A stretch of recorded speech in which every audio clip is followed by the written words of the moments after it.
For the series similar but different, today we're comparing Yellow 010 with Canary Yellow 250.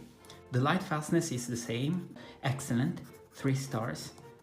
The Yellow is a bit warmer, Canary Yellow is a bit cooler.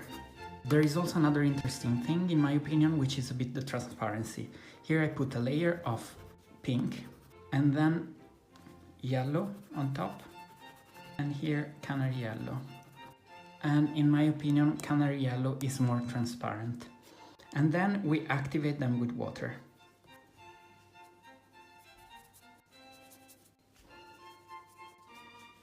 And Canary Yellow gives a more intense color when activated with water.